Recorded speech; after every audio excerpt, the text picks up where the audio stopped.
pour une nouvelle vidéo. C'est une vidéo tutoriel. Mon cheval il arrête pas de venir vers l'appareil photo, c'est juste super chiant. C'est comment enrouler et ensuite mettre des bandes de polo. Alors quand vous les achetez, elles sont roulées à l'envers en fait, il y a le scratch qui est devant et si vous les roulez comme ça, bah, vous allez vous retrouver sans rien pour attacher votre bande, donc c'est pas pratique. Et donc ce que vous allez faire, c'est que vous allez prendre le bout de votre bande qui n'a pas de scratch, venir l'accrocher à quelque chose et ensuite vous mettre ici. Et ensuite vous allez vous mettre en bout de bande, vous allez prendre le scratch comme ça et vous allez l'enrouler sur lui-même. Voilà, vous allez coller le scratch. Il a décidé d'être con aujourd'hui. Et ensuite, vous allez enrouler votre bande comme dans le sens que vous avez fait pour enrouler le scratch. Donc voilà, vous pouvez commencer comme ça et une fois que vous avez commencé, vous vous retournez et vous enroulez votre bande. Hop. On n'essaye pas trop faire de plis parce que c'est pas l'idéal. Voilà, on enroule sa bande. Loulou, t'es chiant. Non, dégage, dégage. Non, ça se mange pas. Putain, il me l'a scellé. Vous allez enrouler jusqu'au bout. Hein. Et dès que vous avez plus de place pour enrouler comme ça, vous allez défaire le nœud et enrouler le reste. Alors quand elles sont neuves, elles ont tendance à faire des plis, genre comme là. Donc voilà, là on arrive au bout, je détache. Et je vais venir enrouler le reste. Et voilà, donc là votre bande, elle est roulée à l'endroit.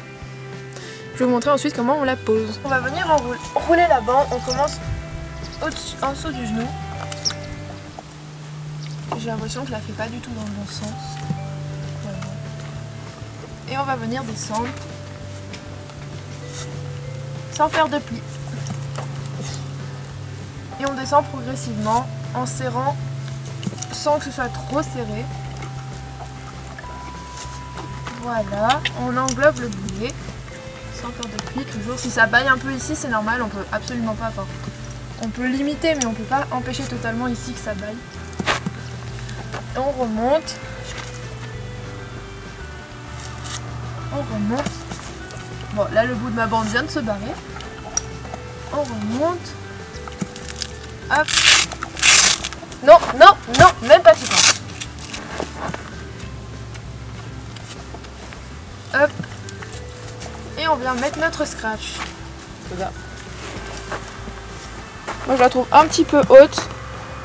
Vous pouvez les mettre plus bas. Moi je la trouve un petit peu haute, franchement elle est un petit peu haute.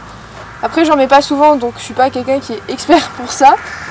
Mais ça a l'air d'aller. Voilà, il peut bien plier, il faut veiller à ce que ça gêne pas le pli ici du genou.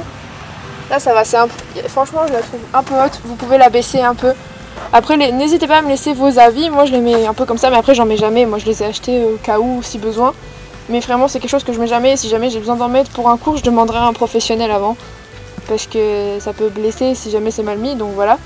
Après, moi, je fais comme ça. Donc si vous avez d'autres techniques, si vous avez... si vous avez des conseils ou quoi, je suis super preneuse. Donc voilà, j'espère que cette vidéo vous aura plu. Je vous fais des gros bisous. Et à bientôt.